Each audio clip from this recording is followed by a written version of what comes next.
Thank you, Chair, and good afternoon to everybody. I hope that you have a good time in Vietnam. So I'm speaking as in the capacity as a speaker, but also part of the organizing team. So I'm very delighted to have you all joining us today and tomorrow.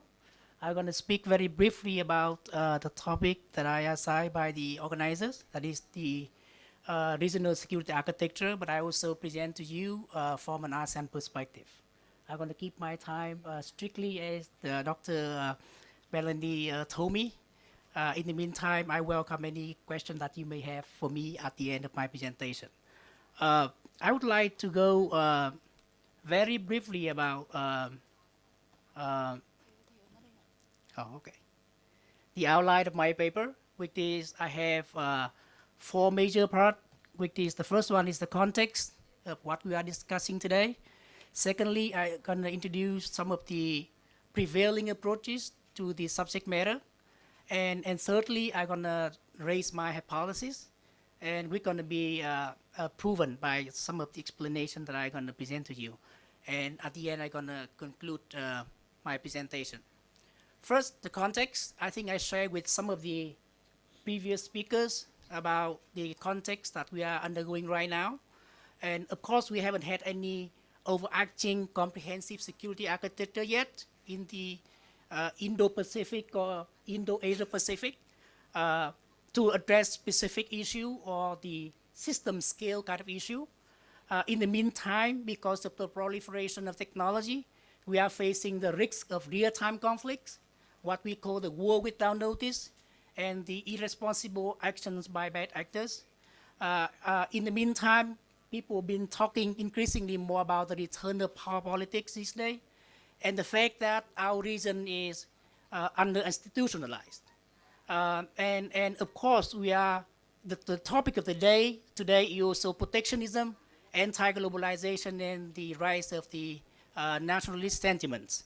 And finally, in the context, we see a lot of unpredictable changes, both international and domestic variables. So that is my, my take on the context that we are talking today. In the approaches, I don't want to go too much into detail because it is very theoretical, very conceptual. So I'm going to give you a very quick picture of the theoretical framework that I used to analyze my paper, to give my analysis. So basically, we have the Copenhagen School talking about the securitization of issues. We have the rational choice theory, employed a lot by economists as well, and functionalism, and today also people are referring to neo-functionalism as well. And then if you divide into this kind of a different kind of school of thought in the scholarly world, we have the Canberra School emphasizing the overarching comprehensive security architecture. We have the Washington School, very pragmatic. No matter how we do it, as long as it works, it is security architecture. And we also have the Singaporean school. I have a Singaporean colleague joining me here today. How messy it is, how laissez-faire, you know, how unorganized it is, it still works, right? So we also have the ASEAN school, which is the emphasis of my paper. We give the attention to the ASEAN centrality. I'm gonna go over very quickly my concept of the regional architecture. I give you a list of different definitions. You can come to me to, I'm going to give you the references if you are interested in. But the concept that I rely on is the ASEAN concept.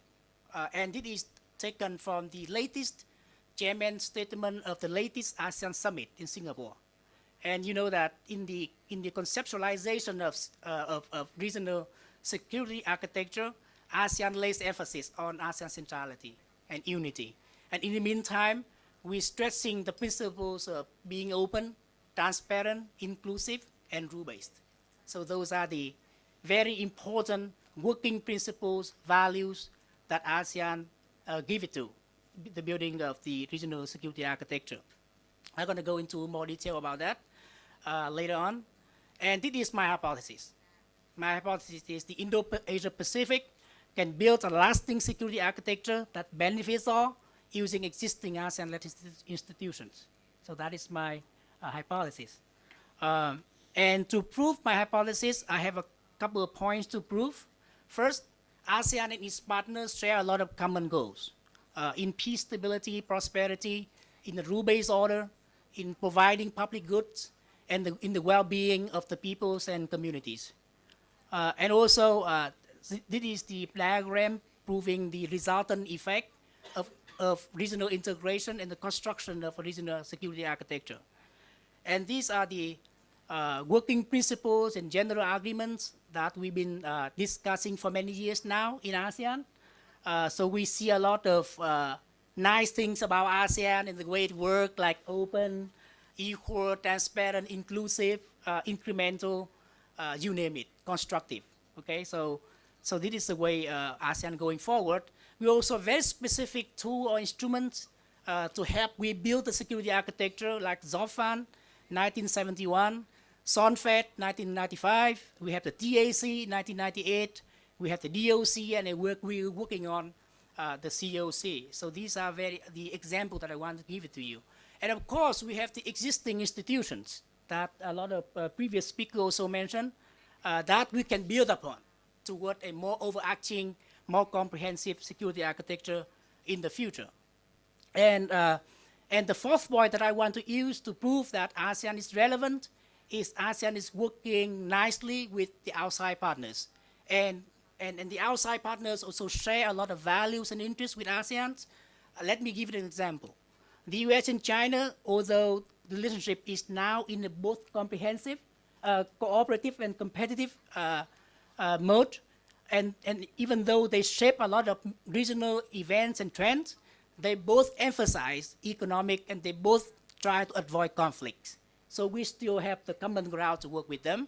And the role of the middle powers is very obvious, especially in terms of capacity builders. So middle powers can be capacity builders to help the smaller nation in catching up in a lot of field. And this is another specific illustration of ASEAN capability in the economic term, because the economic and security nexus is very closely related. And the commitment of ASEAN to community building is obvious, is known to the world. So we don't have to give into detail into that. And the fifth point I'd like to use is ASEAN can provide platforms, good offices for CBMs, preventive diplomacy, problem solving, conflict management. Thanks. I'm gonna go to the conclusion very quickly. And of course, to make my point more convincing, I'm gonna give you some of the counter arguments of why ASEAN is not relevant, why ASEAN is not the good way going forward, and then I'm gonna give you my counter to those counter arguments. So I just give you pick one point. That is, a lot of people say ASEAN is not perfect. ASEAN is trouble from within, but everybody else is in the same situation, including the EU, right? So we don't have the golden standard for anybody. That brings me to my conclusion.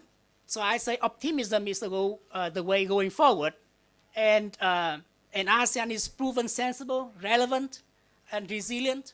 ASEAN-led institutions can improve efficiency, and I invite you to give me a better alternative to ASEAN.